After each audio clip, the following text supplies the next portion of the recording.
Assalamualaikum warahmatullahi wabarakatuh. Perkenalkan, nama saya Firda Auliatul Hasanah. NIM saya yaitu 2021311039. Saya dari jurusan Bimbingan dan Konseling semester 1. Dan pada kesempatan kali ini saya mau mengerjakan tugas UAS saya pada mata kuliah Bahasa Indonesia yang diampu oleh Bapak Irfan. Demikian adalah soalnya. Yang pertama adalah jelaskan pola gabungan terikat. Tulislah kembali bentuk gabungan terikat berikut ini.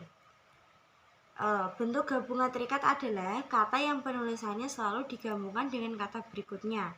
Gabungan kata dapat membentuk kata adalah gabungan antara kata bentuk terikat dengan kata dasar.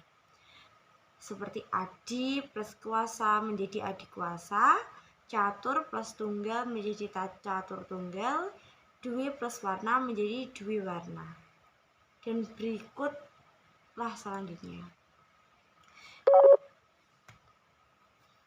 Kemudian adalah jelaskan perbedaan bentuk penalaran deduktif dan bentuk penalaran induktif. Berikan contoh penerapannya. Penalaran deduktif adalah penarikan kesimpulan dengan pola umum khusus atau bisa juga dipahami sebagai penelitian yang letak kesimpulannya ada di bagian awal. Contohnya yaitu dalam kehidupan sehari-hari, misalnya kita menjatuhkan gelas kaca yang berisi air, pasti gelas itu akan pecah dan airnya akan tumpah. Nah, penalaran induktif adalah penarikan kesimpulan dengan pola khusus umum atau bisa juga dipahami sebagai penelitian yang letak kesimpulannya ada di bagian akhir. Contohnya yaitu dalam kehidupan sehari-hari, misalnya kita menjatuhkan buku atau tas dan ternyata jatuh ke bawah, kita menjatuhkan botol minum ternyata jatuh ke bawah, berarti kita menyimpulkan bahwa semua benda akan jatuh ke bawah. Soal nomor 3 yaitu jelaskan dan berikan contoh transkripsi dan translasi literasi. Transkripsi adalah pengalihan tuturan yang berwujud bunyi ke dalam bentuk tulisan titik penulisan kata, kalimat, atau teks yang menggunakan lambang-lambang bunyi. Contohnya yaitu transkripsi sastra lisan itu seperti cerita rakyat yang semula berupa sastra lisan transkripsi untuk melestarikan nilai-nilai kearifan lokal yang selama ini hanya diketahui oleh para orang tua. Generasi muda sebagai pewaris budaya dapat mempelajari nilai-nilai kearifan lokal tersebut dengan membaca hasil transkripsi cerita rakyat tersebut. Kemudian transliterasi adalah penyalinan dengan penggantian huruf dari abjad yang satu ke abjad yang lain, seperti dari huruf Arab ba dilambangkan dengan huruf Latin B, dibaca B. Soal nomor 4 yaitu jelaskan penomoran bagian karangan berikut ini. Perbaikilah jika menurut Anda masih ada penulisan yang salah. Dan jawabannya sudah saya terangkan di sini. Jadi seperti ini menurut saya. Soal nomor 5 yaitu setiap gelar ditulis dengan titik sebagai antar huruf pada singkatan gelar yang dimaksud. Gelar ditulis di belakang nama orang, antara nama orang dan gelar yang disandangnya. Dibubuhi tanda koma. Apabila di belakang nama terdapat lebih dari satu gelar, maka di antara gelar menggunakan tanda koma. Jawabannya yaitu seperti berikut.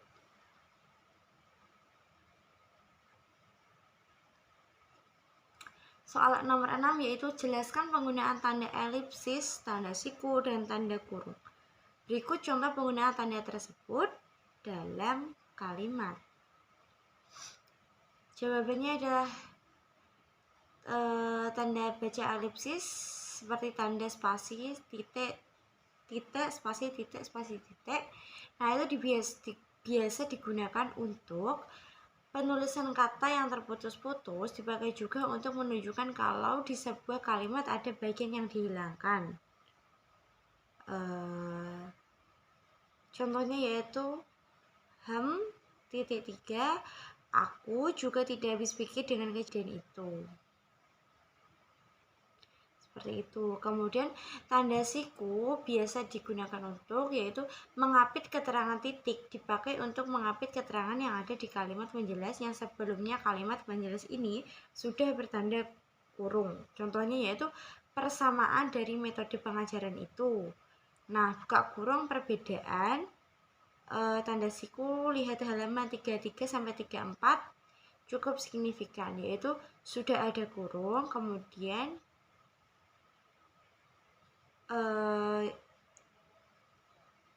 untuk mengapit keterangan yang perlu diperjelas, yaitu fungsi dari tanda siku. Seperti itu. Kemudian soal nomor 7 adalah jelaskan 3 cara penalaran induktif meliputi generalisasi, analogi, dan hubungan sebab akibat kausal. Kemudian silahkan jelaskan satu persatu disertai contohnya. Yang pertama yaitu generalisasi. Proses penalaran berdasarkan pengamatan atau sejumlah gejala dengan sifat-sifat tertentu mengenai semua atau sebagian dari gejala serupa. Dari sejumlah fakta atau gejala khusus diamati ditarik kesimpulan umum tentang sebagian atau seluruh gejala yang diamati itu. Di dalam pengembangan karangan, generalisasi perlu ditunjang atau dibuktikan dengan fakta-fakta, contoh data statistik, dan sebagainya, dan merupakan spesifikasi atau ciri khusus bagi penjelasan lebih lanjut itu. Contohnya yaitu murid laki-laki itu pergi ke sekolah, dia memakai seragam sekolah. Kemudian murid perempuan itu pergi ke sekolah, dia memakai seragam sekolah. Dan generalisasinya yaitu semua murid yang pergi ke sekolah memakai seragam sekolah. Kemudian analogi. Analogi yaitu penalaran dengan cara membandingkan dua hal yang banyak mengundang persamaan. Contohnya yaitu sahabat sejati bagaikan bintang di langit. Mungkin dari bumi kita dapat melihat bintang hanya di malam hari. Sebabnya bintang tak selalu terlihat, namun lain jika kita melihatnya di luar angkasa, bintang ada di mana-mana dan bersinar terang. Kemudian sebab akibat, proses penalaran yang diperoleh dari gejala-gejala yang saling menghubungkan.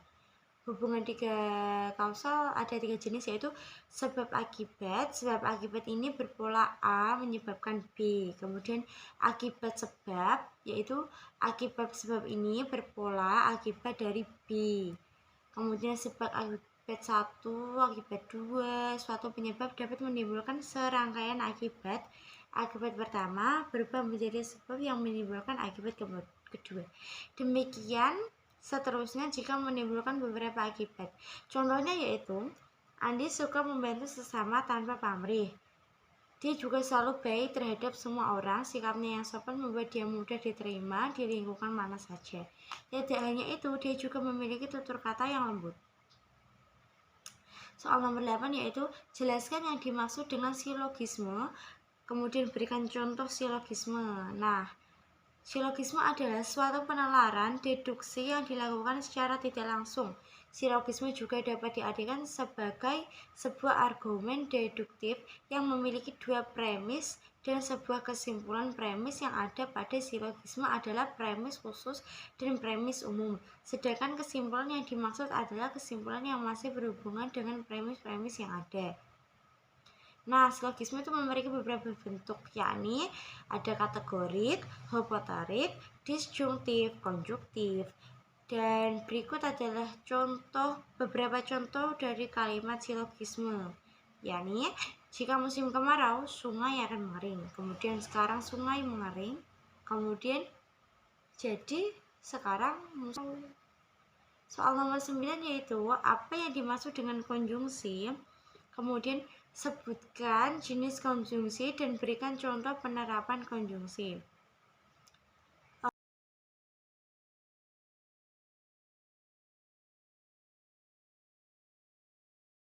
Adalah kata penghubung antar kata, antar prafasa, antar klausa, dan antar kalimat. Konjungsi juga dikenal dengan sebutan kata sambung. Yang pertama ada konjungsi aditif. Konjungsi ini tuh berfungsi untuk menggabungkan dua kata frasa, klausa, atau kalimat dalam kedudukan yang sederajat. Misalnya, dan, lagi pula, serta. Dan contohnya adalah ayah memangkas rumput dan menyiram tanaman. Jadi konjungsi aditifnya yaitu di sana dan. Kemudian konjungsi pertentangan. Konjungsi yang berfungsi menghubungkan dua bagian kalimat yang sederajat dengan mempertentangkan kedua bagian tersebut. Misalnya tetapi, melainkan, sebaliknya, sedangkan. Contohnya yaitu Raina memiliki kemampuan berhitung yang hebat, tetapi ia tidak pandai menggunakan bahasa asing. Kemudian ada konjungsi disjungtif. Konjungsi disjungtif berfungsi menghubungkan dua unsur yang sederajat dengan memilih salah satu dari dua hal atau lebih. Misalnya atau maupun entah. Contohnya yaitu saat telat ke sekolah, Brian bingung untuk sarapan terlebih dahulu atau langsung berangkat ke sekolah. Kemudian ada konjungsi waktu. Konjungsi ini tuh berfungsi menjelaskan hubungan waktu antara dua hal atau peristiwa, baik yang sederajat atau tidak sederajat. Misalnya apabila, bila, hingga, ketika, sambil, sebelum, sampai, sejak, selama, sementara, setelah, dan sesudah. Contohnya yaitu Nisa masih makan ketika bel masuk berbunyi.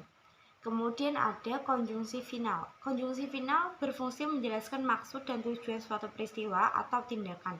Misalnya supaya, guna, untuk, dan agar. Contoh kalimat, contohnya adalah kita harus mencuci tangan sebelum makan supaya tidak ada kuman masuk ke dalam tubuh. Nomor 10 yaitu wacana terbagi menjadi 5, yaitu wacana narasi, deskripsi, eksposisi, argumentasi, persuasi. Jelaskan ciri-ciri dan perbedaan tiap wacana tersebut serta berikan contohnya. Yang pertama yaitu wacana narasi merupakan jenis wacana yang berisi berita. Wacana ini menceritakan sebuah kejadian secara berurutan berdasarkan waktu kejadian. Bias juga tidak berurutan tetapi alurnya ke sana kemari. Narasi dibangun oleh sebuah alur cerita. Alur ini tidak akan menarik jika tidak ada konflik. Selain alur cerita, konflik dan susunan kronologi, ciri-ciri narasi lebih lengkap lagi diungkapkan oleh atarsemi sebagai berikut. Berupa cerita tentang peristiwa atau pengalaman penulis. Kejadian atau peristiwa yang disampaikan berupa peristiwa yang benar-benar terjadi, dapat berupa semata-mata imajinasi atau gabungan keduanya. Contohnya itu seperti ini. Kemudian ada wacana deskripsi, jenis wacana yang ditunjukkan kepada penerima pesan agar dapat membentuk suatu cerita imajinasi tentang suatu hal. Karangan ini berisi gambaran mengenai suatu hal atau keadaan sehingga pembaca seolah-olah melihat, mendengar, atau merasakan hal tersebut. Biasanya wacana ini banyak digunakan dalam katalog penjualan dan data-data kepolisian.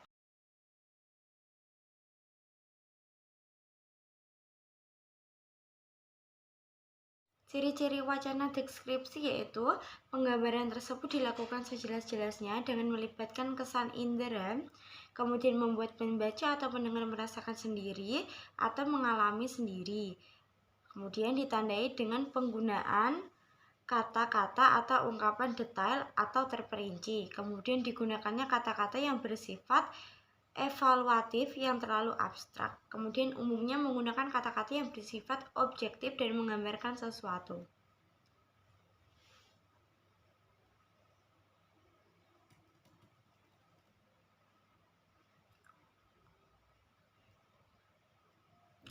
Kemudian adalah contoh wacana deskripsi seperti ini. Setelah itu ada wacana eksposisi, merupakan jenis wacana untuk menerangkan sesuatu hal kepada penerima pembaca agar yang bersangkutan memahaminya. Dalam wacana ini diperlukan proses berpikir.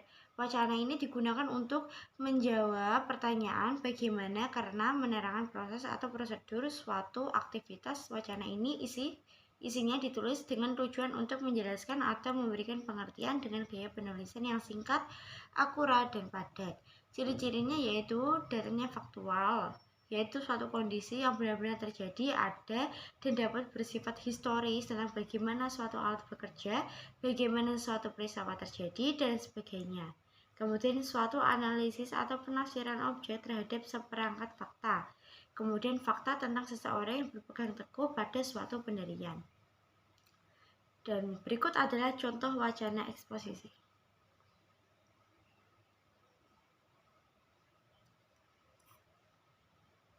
Kemudian ada wacana argumentasi, yaitu merupakan jenis wacana yang berusaha mempengaruhi pembaca atau pendengar agar menerima pernyataan yang dipertahankan, baik yang disadarkan pertimbangan logis maupun emosional. Sebuah wacana dikategorikan wacana argumentasi apabila bertolak dari tanya isu yang sifatnya kontroversi antara penutur dan mitra tutur. Pengembangan kerangka karangan argumentasi dapat berpola sebab akibat sebab, atau pola pemecahan masalah. Ciri-cirinya yaitu berisi argumen-argumen sebagai upaya pembuktian suatu pendapat atau sikap, kemudian bertujuan meyakinkan membaca agar mengikuti apa yang dikemukakan penulis, kemudian menggunakan logika atau penalaran sebagai landasan berpikir. Dan berikut adalah contoh wacana argumentasi.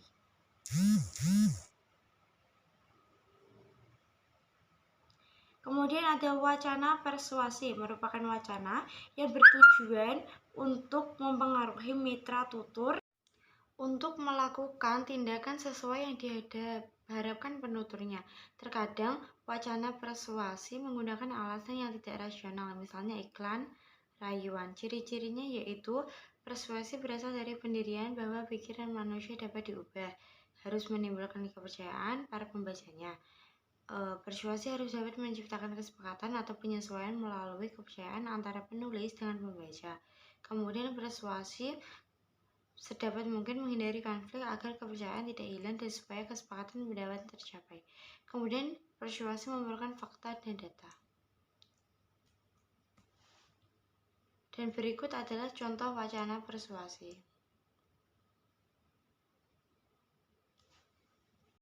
Lesson saya. Wassalamualaikum warahmatullahi wabarakatuh.